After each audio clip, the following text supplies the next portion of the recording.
Okay, welcome to the Good Girls podcast. And today we are so excited because we have the future George R. Martin of gay romance, Lucas. Yes. I'll take that all day. Woo! And we're going to start off with introducing Lucas by a game of Marry, Fuck, Kill, as we have been doing. Your three choices. Okay. David Rose from Schitt's Creek. Mason from Pickle Your Fancy. Which we will be discussing on this episode. Yes. And if you have not seen Nashville, I have a ready third for you. Oh, I know Will from Nashville. So we just went to see Dixon Dallas. Have y'all ever heard of this country artist? He's like a gay country artist, or at least he makes gay music. I think he may be queer baiting, which I'm totally fine with. More straight guys want to tempt me, that's fine. But he is a real gay country artist. So I know Will. David Rose, Schitt's Creek, that's my comfort show. Like that. Yeah, who doesn't know David Rose? 100%. So I gave you three tricky ones. Yeah. Okay, and then who was the third again? Oh, Mason. Mason from Pickle Your Fancy, from your own book, your own creation. So in creating that book, I actually picked real like tennis players in my head and put them on like, you know, my character sheet as I was writing. And like, so I have photos of these guys who are real people. And I'm like, these will kind of be the central. And then I'll tweak things and all that. It's not, you know, it's not fully those guys, but it is funny because you have to leak that because it's so helpful to have that image in your mind. I love knowing who they're based off of. And I was like having trouble because the chapters flip back and forth between the two characters. So until the book got underway, I was like, okay. So I started like picturing them in my head so that when it flipped perspective, I was like following the storyline of the book. So I'm really interested. I have like a very photographic when I read books kind of way of reading, so I want to know how accurately I got them from the descriptions. I'll have to tell you after, you know, like which ones, because you will not share their tennis identities with us. Okay, you can sneak it to us, and then we don't share our own afterwards. identities. I don't think that we can out people. Yeah, I don't think that we can out the secret tennis players if we don't even share our own identities. I love it.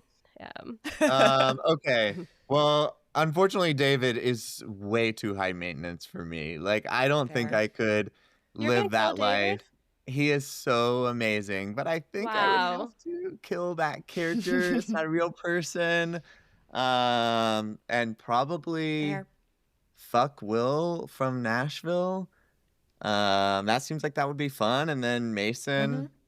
Yeah, I mean, I've spent the most time with him in my head. So, like, I have it all mapped out how this is going to go for us. Whoa. Okay. Yeah, not the direction I would have gone in. I can't kill him for sure. Like, that's not going to happen. I would have had sex with Mason because of the locker room scene, which I hope everybody gets to read because it's extremely sexy. I guess I also would have killed David Rose then, which surprises me. He seems more like best friend material than that. Yeah, because you're right. He's very high maintenance. To be married to David would be a very, you know, like difficult life choice. Well, if I hadn't read Lucas's hot sex scene from Pickle Your Fancy, it would have been David Rose for sex because it at least would have probably been a funny experience. That's definitely true. Yeah. That'd be a very real sex scene, you know, like none of that perfect sex where it's all like, you know, it's real life going on with David. Yeah. So getting into your career switch, Lucas, without naming the corporation, Lucas worked at an extremely well-known, big, fancy place with probably amazing salary and benefits and all that, and then came to instead gift the world with writing and writing in a few different genres. Can you talk us through that switch? Yeah, well, doesn't it make perfect sense to leave, you know, corporate tech America and go into writing gay romance novels? That's like the natural career progression. I think it makes sense to me. How many people do you think progress that way? Corporate tech sounds like the most soul-sucking thing in the world, and writing romance sounds like the most soul-filling thing in the world. So it's a natural progression to me. There we go. I don't know. Maybe if Lucas could have babies and get that 9-month maternity leave. I think that's the main problem, right? Yes. We were not getting pregnant naturally, my husband and I. So I think it really, like, luckily, the spoiler is I wasn't really running away from corporate tech as much as running to writing, which is just lucky. Like they're both great motivators, right? If you don't like something enough to leave it, that's fine. And if you like something enough to go towards it, that's also fine.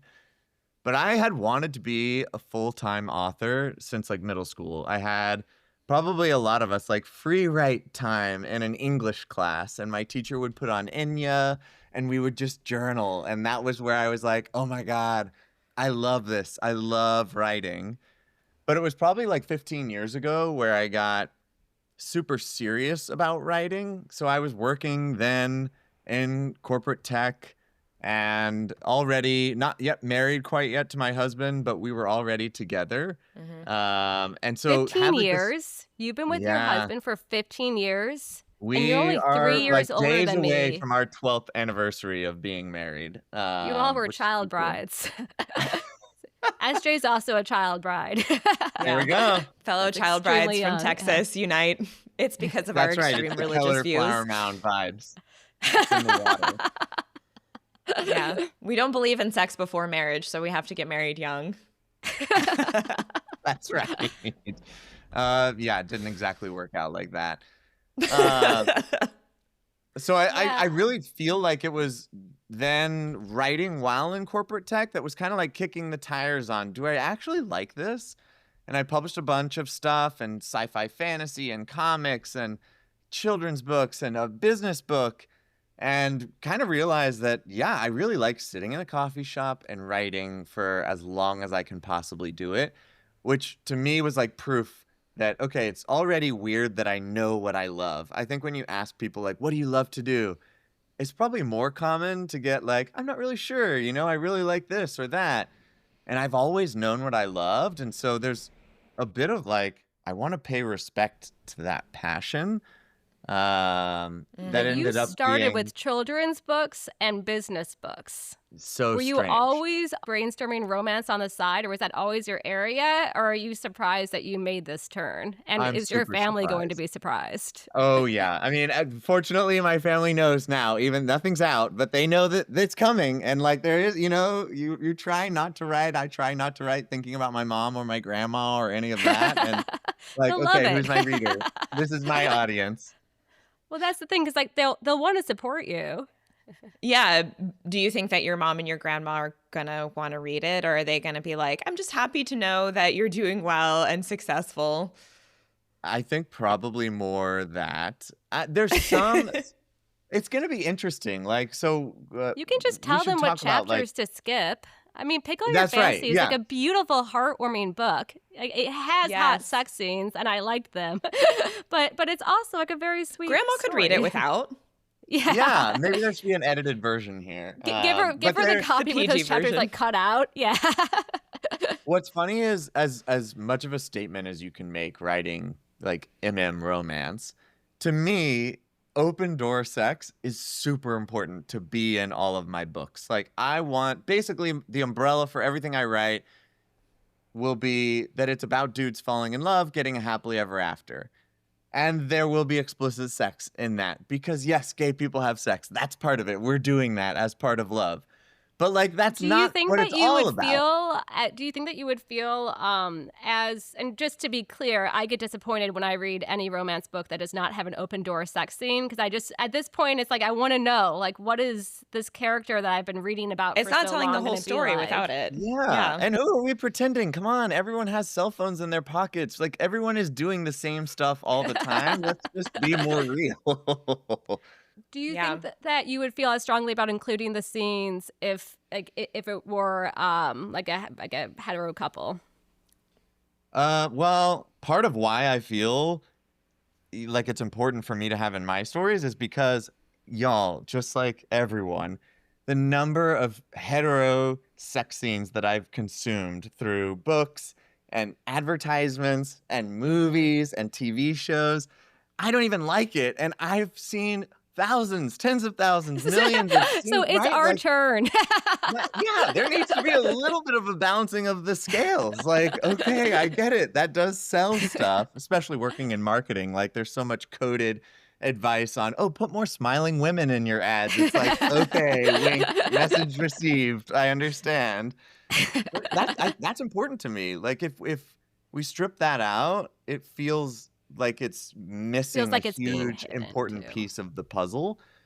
Even though I don't want it to be, at least for me, even though I think this genre is fun, like erotica is more about like sex for sex, like the hottest sex scene you can write. Mm-hmm. You know, the difference between that and a romance book is the sex should move the plot. The sex should move the characters forward. And that's, you know, like I want it to be hot, but I want there to be a reason for it because I think that makes it better too. Well, and I liked that your setup for it was, you know, it was a little bit the enemies to lovers, but it made it a little bit more interesting by it was friends to enemies to lovers, that you get kind of both of those in there. And I thought that made it, I've complained to Kay in the past that sometimes the enemies to lovers thing feels very fake, because I'm like, why in real life are there a lot of situations, if I think of the people in my life that I felt were my enemies, I'm just like, oh, there would never be a scenario in which I would end up falling in love or having sex with them. So I felt like it was a very genuine setup, and the characters still being in the closet actually made for a real reason why, because that's another thing in romance novels that you're like, why are they not just having sex all the time if they're that hot for each other, and they have to come up with some manufactured reason why they're not having sex all the time. So in this case, I felt like it was very real, the whole setup of, you know, not being fully out to themselves or to the world, that made it a real reason to not just have it be porn where they're just having sex all the time. Which is there's fine, like that awesome. that sexy tension. Oh, we love porn too. We definitely talk about that. But like you said, the difference between the two is that in the romance, you know, you need that tension and you need something that gets resolved into the happily ever after. It's funny because I feel like gay romance, LGBTQ romance has that natural tension built into it. So it almost feels to me like a leg up in writing a story. Because it's like in a hetero romance, you have to work a lot harder as an author to build the stakes and create tension. Yes. And I definitely don't only want to write stories about people coming out. Like, I'm a happily married for a long time, like, you know, gay man who's been in the world. Very long time. It's not like I'm running into people hating on me all the time. It still definitely happens. So that's just part of life, being out. I mean, you live in the South. center. Yeah.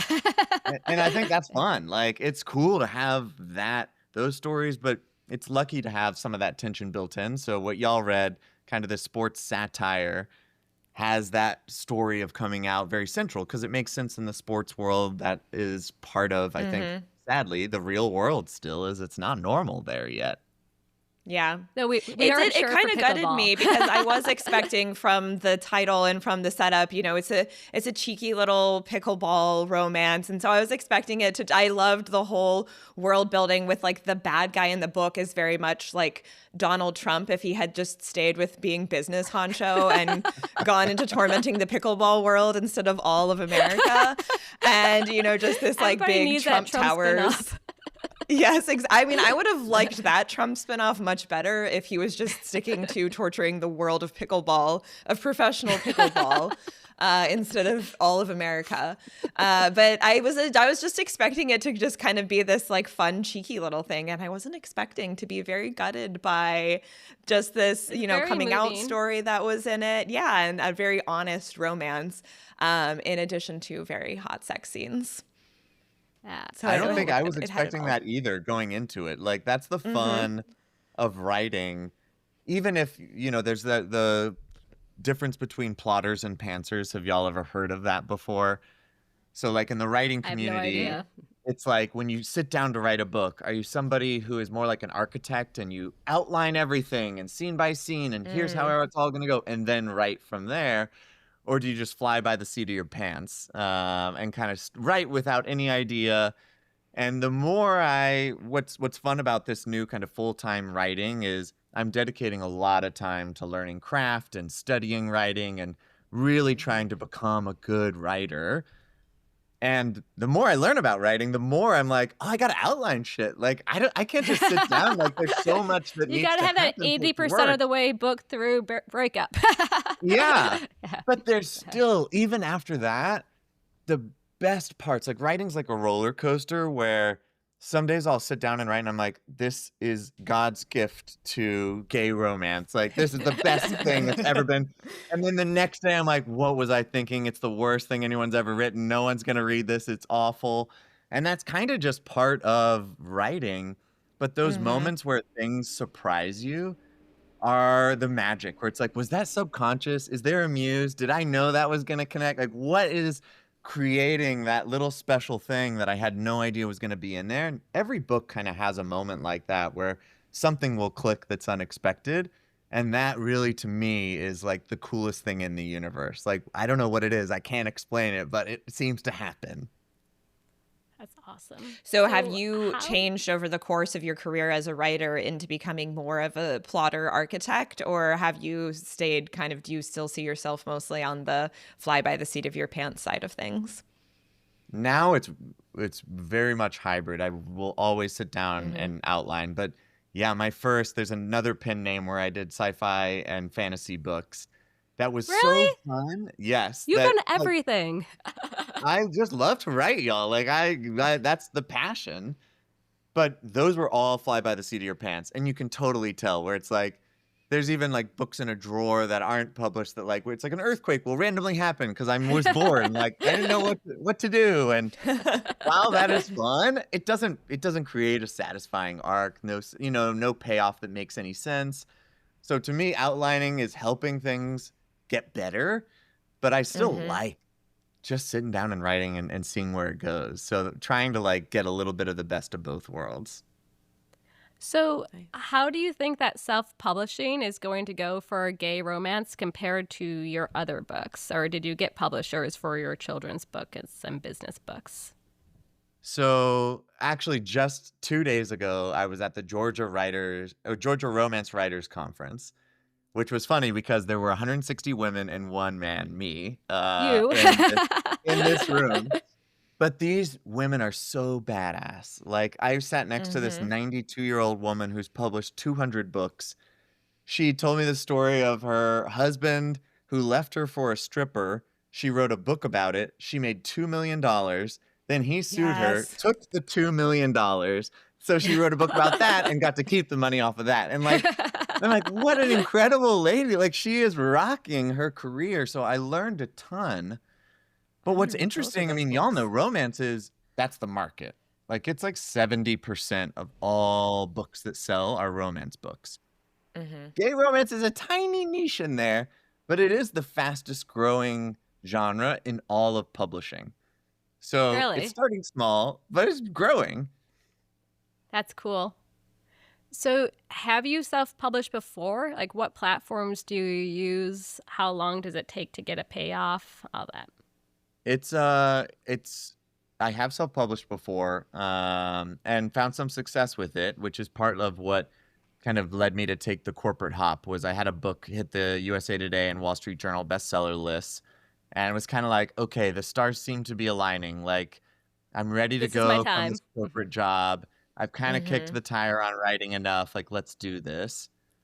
But in romance, what's interesting, if you go like traditional publishing, you end up with a very cool book in Barnes & Noble. But romance readers are voracious readers, like multiple books. Every night. All the time, right? Like we are devouring these books.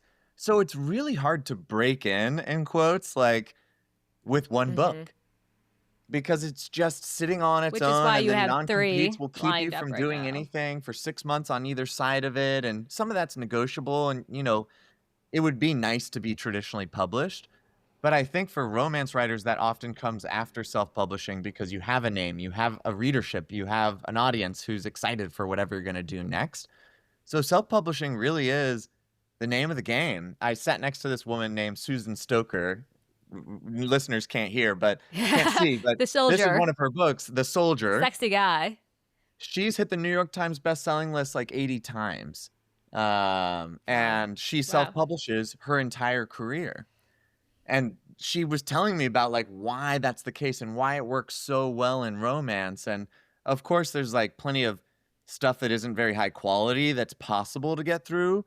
But if you're writing good stuff and getting it edited and really taking care and time, I do think that publishing faster and taking a little bit more control of that process is a helpful way to at least make a name for myself, yourself as an author. And Especially then kind with of go from freedom to there. write your own sex scenes without them being Yes. heavily edited by the publisher.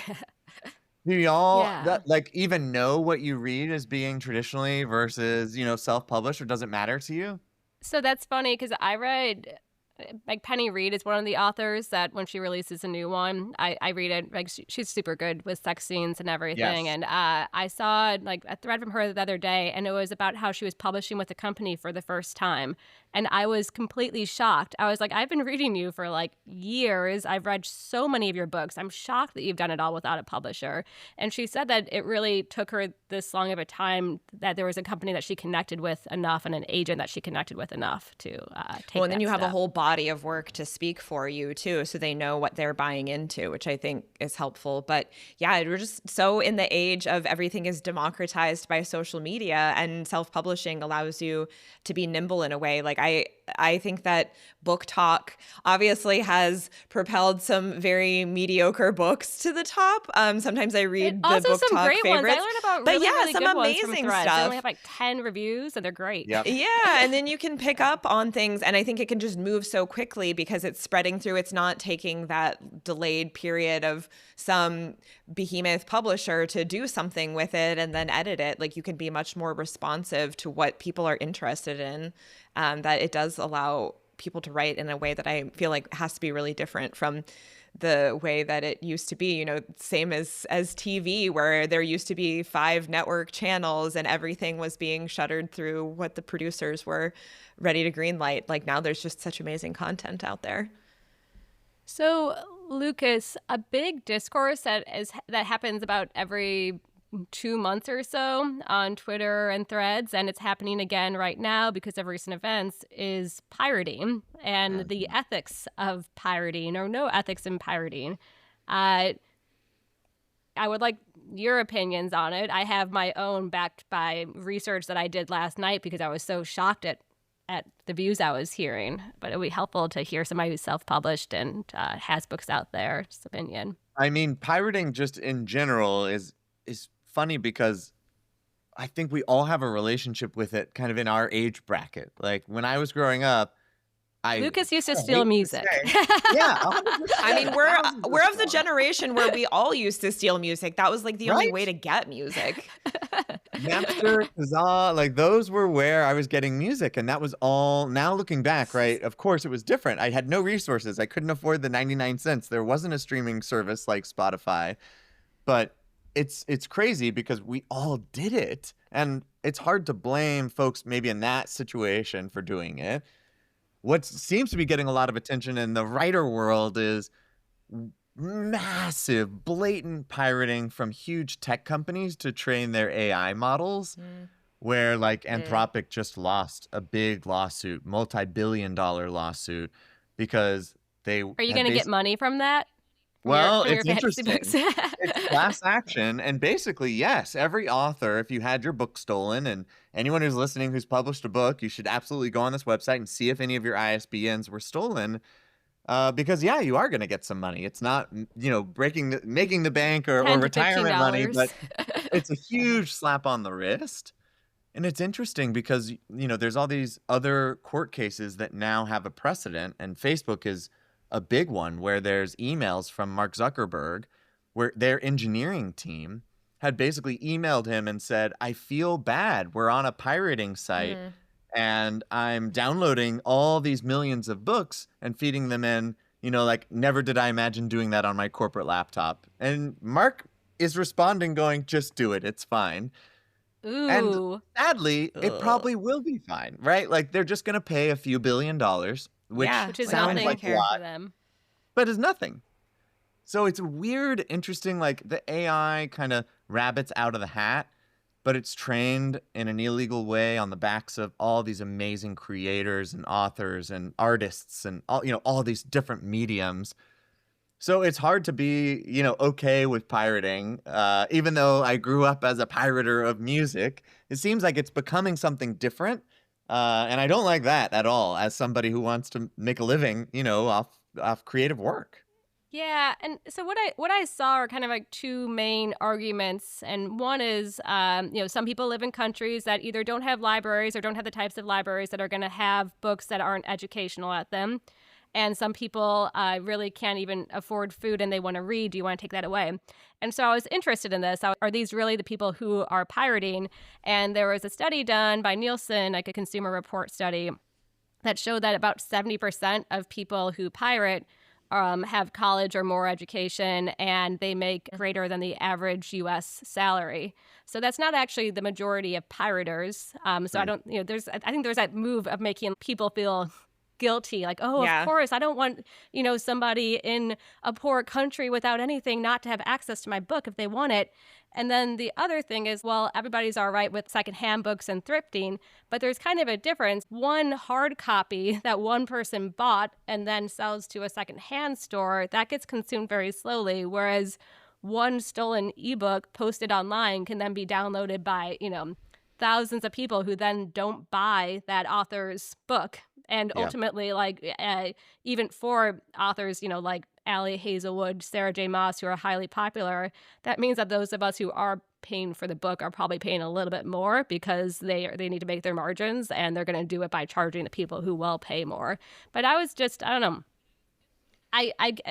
I'm still seeing both sides of the argument. I was surprised that there was such a pro-pirating argument, but I overall was like, I mean, it's theft. If an author wants to make their book freely available, that author can choose. You can't decide for that author that their book should be listed for free. So I totally agree. And we could go down the rabbit hole of there's not a lot of pirating on Google, but there is a lot of pirating on Amazon, and it's all tech choices. It's like, well, Amazon, why don't you just implement this tech? And they don't. And it leads to a ton of pirating. And it's like, well, what's going on? I always like to try and find the people with power who can do, it's hard to blame Bob on the street for pirating something. You can, and that's wrong. And don't steal it, Bob. But Jeff Bezos and your company, you could probably do something about this to make it a little bit harder for those bad actors.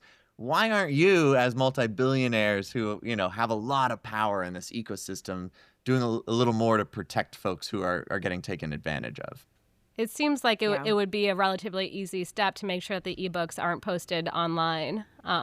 So I spent too much time in those argument forums last night. When it comes to how you're going to market, because I would imagine that you're usually able for business and children's to use your name and your existing reputation to market your book, or does that not have that much to do about it when you self-publish? So Lukas doesn't exist in the world at all. He doesn't even have a last name yet. Lukas doesn't have a last name yet. Come on. Yeah, you need a last name. Give us ideas. I feel like it's I'm using the drag queen name generators or whatever, and okay, is it my street that I grew up on? Say, Lukas Lovegood, yeah. Yeah. I think it will be hard. I feel like this will be a challenge to actually break in. So what I'm trying to do is stack a bunch of books that are ready because, we talked about, it's kind of like a high velocity genre. So I want to have a bunch of books that are ready before I try and market any of them. Because I have no patience. I'm shocked that you haven't published Pickle Your Fancy my gosh. yet. I'm starting it wasn't there. I'm slowly losing the willpower for the idea that I have to do this. Because now I have 6 that are basically ready. And I think I want a few more and maybe do one a month or one every other month. I don't really know exactly how many make sense. And I love writing too. This is what I have to push myself to get out there and just they're not going to be perfect. Put them into the world and do it. Well, keeping Lukas's privacy, Lukas also talks to a lot of business leaders, and what they would say in this situation. You have to start releasing. Lean startup mentality. You just start going, and it doesn't have to be perfect. You launch the product at 80%. Well, why do you think we have the most imperfect audio podcast? Y'all are right. Also because we don't know how to do audio. Channel all of this energy. It's going to take us may we have towards hyping your eventual hard or soft launch, may we have some sneak peeks into some of the other pre-published books in the Lucas What library. books are you excited about? Yeah, so I think what my big Now I'm you have to excited about publish this it because because you're like saying it out loud. this Blitz publish strategy seems like it's a good idea. And I think what I'm most nervous about in trying to build an audience is what it seems like a lot of people. So y'all tell me what you think. Like, seems like a lot of folks want like a small town or world and then a bunch of books with different couples falling in love in that world. People do love that. People love that. I thought that was just easier for the author to do that. I thought that was like the No, author people already love that, created the Kay. world and the characters. That's that Hallmark shit. And if there is anything that I want, I feel like I see a lot of internet stuff about how people want like the Hallmark Christmas thing, but slightly turned on its head. Like that the girl with the high-powered job actually like does choose the career and finds a man that supports her in her lawyer job. Or that the Emily Henry, hometown boy Booksmart. actually turns out to be gay and, falls in love with his former science teacher or something like that. I don't know. I read them because I like that author, so I'll read more. But also sometimes I already have an opinion in my head about who that like side character is, and I didn't necessarily need to know. I don't know. Like to me, like a side character is a side character. But I still read all of them. I'm not in it. I don't think I'm the target audience either, but I know that the target audience is out there because there is a lot of them. And I think that people do really eat that up. The people who are the voracious readers who are just like wanting something and that you want it to be sexy, but also there's cozy. more sexy pickleball players out there. That's what Lucas is telling us. Yeah. Well, kind of. We want to hear Victor's story. Like, that would be smart, I think, to do that. I worry that I don't really want to do that. If I'll do it a little bit. Like I may have a couple books in the same world, but honestly, there's this platform called K-Lytics, which shows you the trends of what people are reading. And the really savvy authors in romance are going to that report and writing the number one thing. So if I'm the smartest author, I would be writing a hockey romance, and then I would write 7 more hockey romances in the same small town. Because just, if you do a hockey romance, it's not points, it's goals. That's all. Yeah, okay, that's and good. they're periods, They don't score not touchdowns? quarters. Yeah, I just sometimes when I'm reading one, I'm like, oh, we couldn't have done that basic level. Okay, that's all right. I still love you. I'm still gonna read 20 more of your books and stay Great up sex until scene 3 though. a.m. Congratulations. That's Yeah. right. Yeah, we like the locker room. We like the tension. Whatever. Yeah. The sport can happen on the side. Well, but that I is think what I wanna think write is that across. Yeah, and I think like you said, since LGBT romance is such a small slice of it, there's so much room. Like anything that you do in the straight people genres has been done before. Not that that stops people from enjoying it, writing it well in lots of different iterations, but it's like, has anybody done the like small town hockey series from a gay perspective yet? I don't know, but I feel like there's a lot more room to innovate there than there would be on the straight side of things. But Okay, that's you're actually thinking an like you probably interesting have read thing, the gay hockey Lucas. series. Well, no, I guess so. If anybody's read Susie Tate, and the reason why she's somewhat justified in doing it to me is because she is a GP in Britain where she cares for women who did experience abuse, but all of her characters, all of her main female characters have had a history where they're coming from either domestic violence, sexual assault, and it's kind of beautiful because she gives them like these happy endings. But at the same time, she does always create the world. There's always 5 books from one world. And at some point it becomes like, well, how are there 5 women in one world who did not meet like at a shelter or something who have all had these extreme histories of domestic violence and sexual assault? The rates are higher than they need to be, but they're not that high. And I kind of wonder when I'm thinking about it for gay romance, I guess I'm wondering like how many people in one world who all know each other are all going to be have some story, like what is like the prevalence there, and are we kind of bending the rules of reality to say if there's 5 guys on a tennis team, they're all going to eventually be matched up together. one Okay, throuple. first of all, Kay, I do think that how is hockey and like football not attracting all of the gay guys? I mean, there's the locker rooms, there's the ass slapping. Like it is not totally out of the realm of possibility for me that there's a higher than normal percentage of gay guys. Oh, in totally. The We're hockey there locker watching room. the highlight clips that nobody else is watching at least. I forgot. I totally meant Joe Burrow to be your 3rd option for Marry, Fuck, Kill. Oh, yeah, we Like- could get interesting. Throw some athletes in there. Yes, Um, not to Joe Burrow, not to We do should what do Shawn athlete people do to version. Shawn Mendes to you, but you're all with that person, Olivia. So I think you've been overall, fair, yeah, but yeah. I do think you're right though. There's a lot of stories yet to be told, which is amazing. Like there's so many versions and subgenres and all. Like, I don't know. I have a thriller and a contemporary. And have y'all heard of this genre called lit RPG? This is the book I just finished drafting, which I'm obsessed with No. right now because I I have always no like. idea what lit RGP stands for. No. Okay, so it's RPG, a like role literature player game? role-playing game. Yes, nailed Yeah. it. So it's very like Dungeons and Dragons-y, but it's basically video game mechanics in a book. So your characters like are level 1 and then they have to kill things to gain experience and they level up and distribute stat points and open loot boxes and like basically they get more powerful and stronger as they go through this world. And it's kind of a subgenre that's taking off. There's this Hmm. book that's really popular called Dungeon Crawler Carl, which now just signed for all these TV and movie deals. And like, it really is like this huge phenomenon.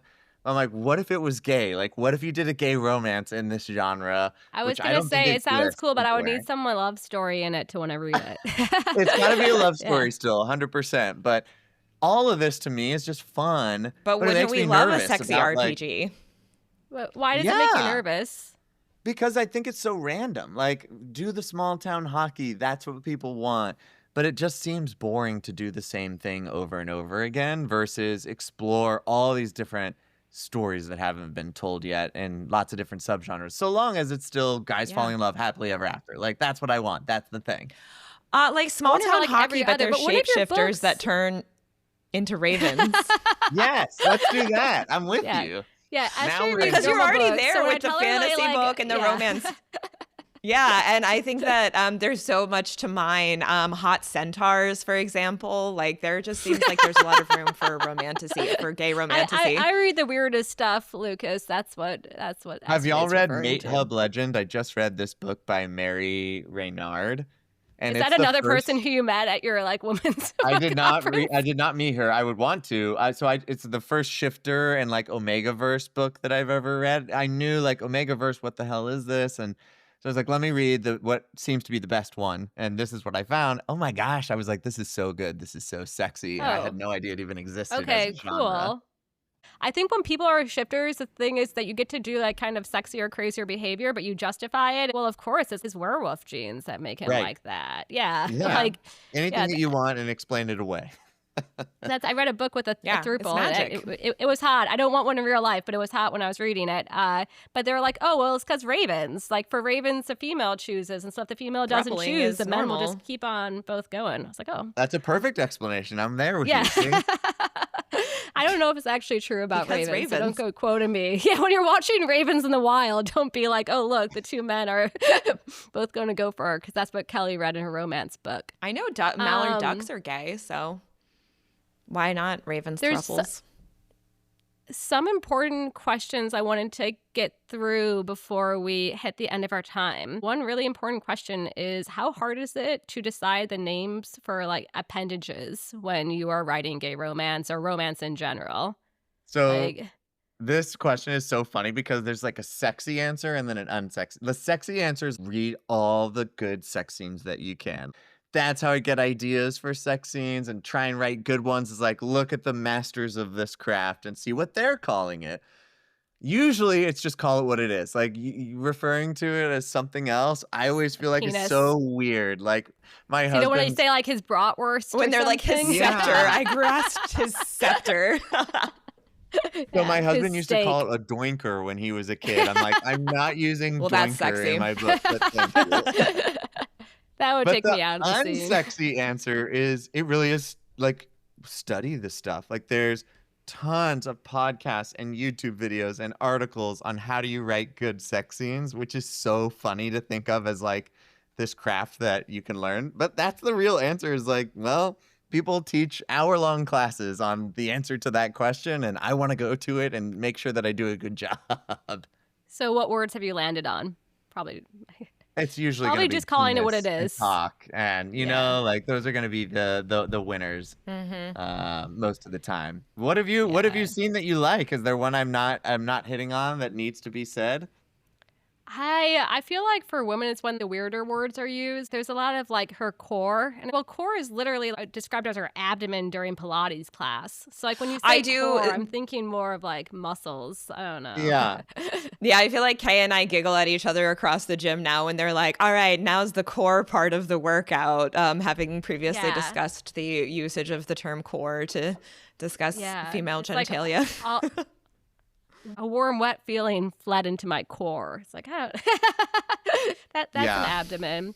There is a lot of Um, like, okay, how much lube needs to be used in gay sex? Because it's like, well, it's not just getting wet down there. Like, that's not a real thing in real life. So hmm is And this that going to was be the one thing realistic? that as a straight reader, like if a guy were to spit into his hand, I'd be like, okay, come on, you just need to like work a little bit more here for it. But then that's just, as you said, there's not like otherwise, if you guys just took some time to warm up, all of a sudden your penis was going to have like, I mean, that's way more food realistic on than it. it just working otherwise. Like, yeah. Yeah, that's interesting. It makes sense. Again, your scenes worked. They did the job. I enjoyed them as a straight reader. So whatever classes and podcasts and all that you went to make sure that you had the terms right. Also, It just did the asking job. gay guys, like, what did this scene do for you? Did it work or not? Like, it's like, okay, this is the ultimate test if it's working. Yeah, my Yeah. partner can always tell if they're a good scene because I'm like, are you busy now? Are you busy now? Do you have like 10 minutes to spare? Yeah. And he's like, okay, I like whatever author you're reading right now. I Please can't talk. go back to them. I was going to ask a follow-up question about asking your other gay friends, Lucas, on how the scene hit for them. One of the characters in your book is one of the main character's best friend, and she's a straight woman who writes gay romance. And I have read some And I before loved where her.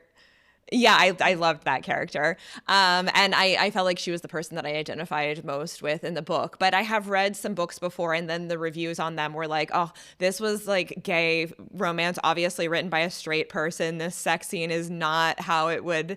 How do you feel about straight people writing gay romance? That's a good question. So it's definitely that's the norm. Like the Yeah. people who are writing gay romance are straight women pretty much 90% of the time. Then there's breakouts like TJ Klune who had House of the Mm-hmm. Cerulean Mm-hmm. Sea. Like there's some breakout folks who are men writing this. And of course there's trans folks who are writing all across the spectrum. But for the most part, it's straight women writing this and straight women reading it too, which is also Yeah. funny because I'm like, oh, so that my audience is not gay guys usually, it's straight women. So Mm-hmm. does that change what, I need to be writing at all? And I haven't really decided the answer is yes at all, but it Well, doesn't that's bother because like me. I loved Izzy. Izzy's her name, right? Yeah, yeah. So for me, it's like, oh, if Izzy appeared sooner and was like more sprinkled through scenes, then I would have had like my character I relate to sooner.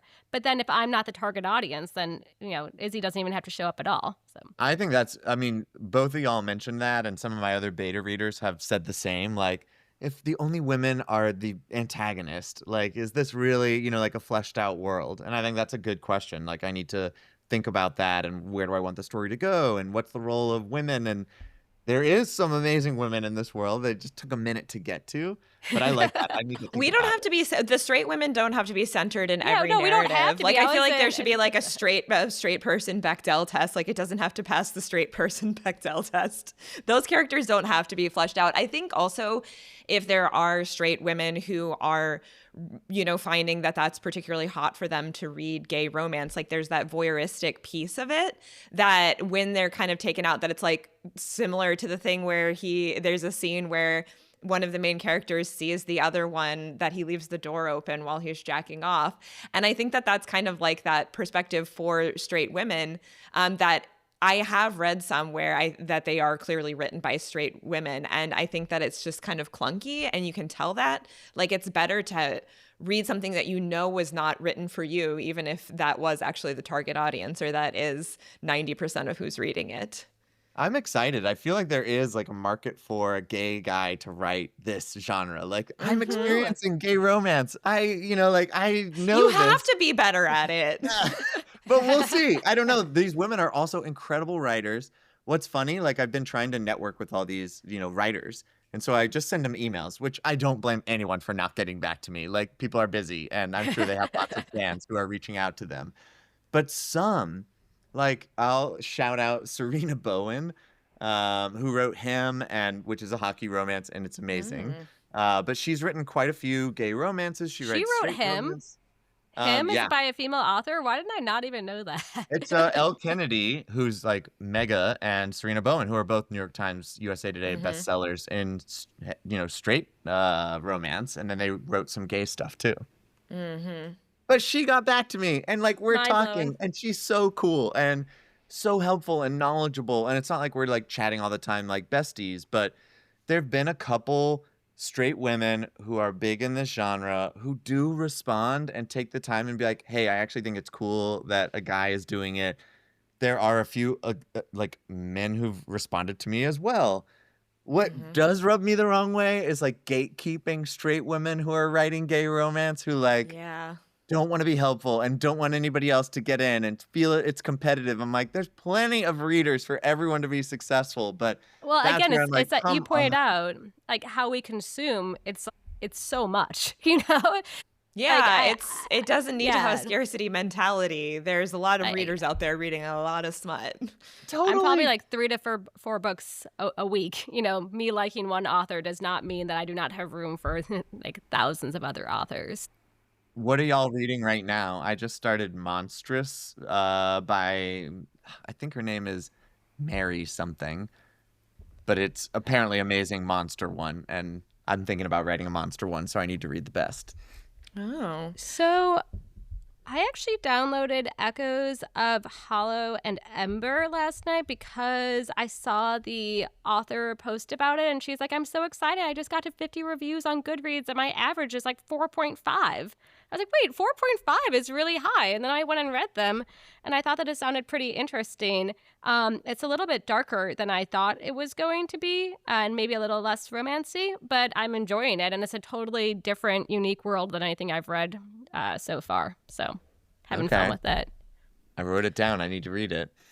I balance my podcasting smut life with my normal day-to-day life where I'm in a book club that Kay makes fun of me because we usually read very serious books. Highly intelligent.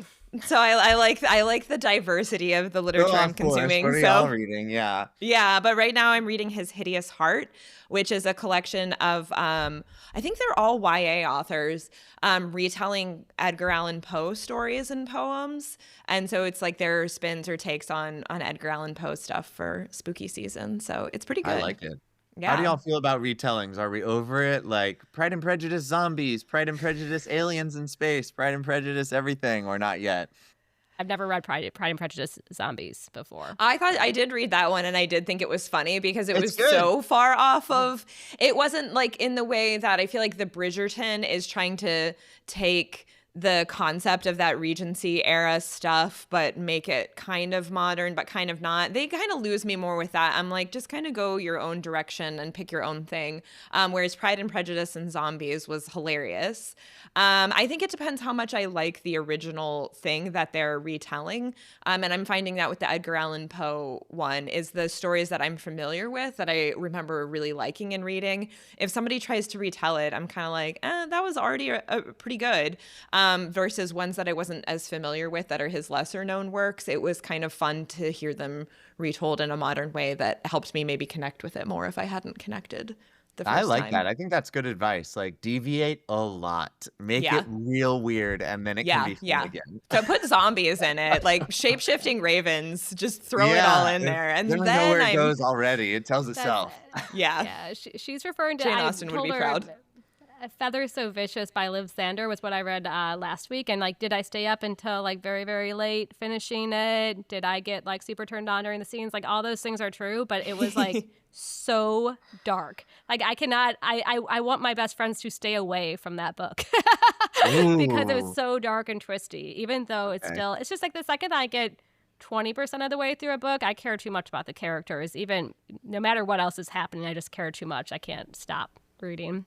I found at this conference something that I never knew existed. Do y'all ever skip the sex scenes when you're reading?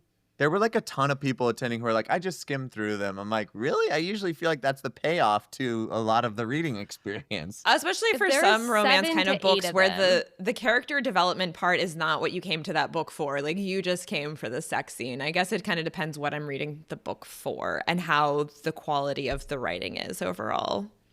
So if I stayed up really late to finish a book and maybe it's 400 pages, let's say, and there was already like 4 to 5 sex scenes, then I might skip the last one to find out how everything resolves so I can go to sleep, and then I'll go back and read it the next day. Nice. Yeah, I was gonna say save the sex. I have have done that before. problems. Save the sex scenes for when you can fulfill You're not on that the character train. arc. Yeah, exactly. Yeah, give my husband a break. Yeah. It's like, it's a Monday. Especially it's been when 3 you have times today. kids. I feel like then my Yeah. kids will be running around downstairs and I'm like getting to the sexy part in a book and I'm like, oh, no, we're not going to do Yeah. that part right now. We don't have that time right now. I'm sure y'all So, have seen that Saturday Night Live skit where she's listening to 50 Shades of Grey and like it's Mother's Day and the kids run in and all. Yeah, that's what I'm channeling right now. I have definitely Yeah, been like next to the person on the train where I look over at what they have on their screen and I'm like, oh, I feel a little weird sitting next to you right now. Like you don't want a little bit of privacy for this part of the book? Like I had an embarrassing well, so that's embarrassing. A different like spectrum. I was reading Jodi Picoult's My Sister's Keeper on the L in Chicago and oh my gosh, bawling did my you eyes cry? out. Yeah. I was just sobbing, and someone came over and was like, "Are you okay?" And I you're like, showed him this the is so book. good. He just goes, "Oh, I've read it too. I understand." It was the best response. I'm like, "Yes, That's- okay." Sarah J. Maas, Crescent City, her first book ends with the most heartbreaking scene. And I was going for a run and I was listening to an audiobook of it. And when I realized what was happening, I had to like stop. And I mean, I'm just on the water path running and just, it was so sad. It was devastating. So yes, I have read all the, all the types of scenes in public. So to end off, I want to hear from Lukas. What is your favorite romance trope? Favorite romance trope? I mean, I love a good forced proximity. I think there need to be an excuse for these people to fall in love. Like, it's fun when it's, something, but I love something outlandish, forcing characters together to spend a ton of time, lots of banter, and then, we get the payoff there. So I love forced proximity. I kind of like friends to lovers as well. Like, enemies to lovers can be fun, but I also agree, like, I don't have a ton of enemies, like real true enemies in my life. Or like you Right. said, And if you am I did, you gonna fall in probably love with are them? just like, ugh. Yeah, I don't know how real that is. It can be fun. Like, I like Grumpy Sunshine, which in my mind is like a more real version of enemies to lovers a little bit, where it's like they don't match, but then they end up still being in love.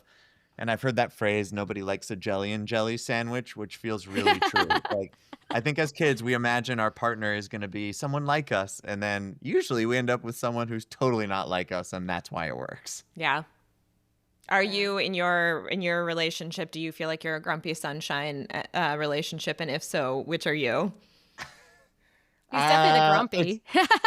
It's funny. So I'm definitely like a smile. Like, my default face is to smile. So I am absolutely that. But I'm an introvert, which isn't maybe surprising because I like to write books. Like, I go into a coffee shop and just put in my headphones and spend 8 hours there Okay, very so we're like happily. forcing you to exhaust yourself right now. Well, I mean, I like this stuff, but Now, it he's going to does have to take- go after this call and write a bunch of Centaur hockey player books. That's Anyway, exactly with all it. the That's what a inspiration sex that we've scene I had. have The to write, crossover. and that's why I ended yesterday, because I was like, ooh, yay, now I get to write a sex scene today, rather than pushing through. So, yeah, I don't know. I feel like I may actually be the grumpy one, because my husband is just the kindest, nicest person on the planet, which is wonderful. But I'm definitely not that. I think that on the surface, my husband and I look like grumpy sunshine, where he's grumpy and I'm sunshine, but he's actually much kinder, more patient, and more curious than I The am. other way. Yes, so people realize that pretty quickly on. Well, Yeah, it it's the was same.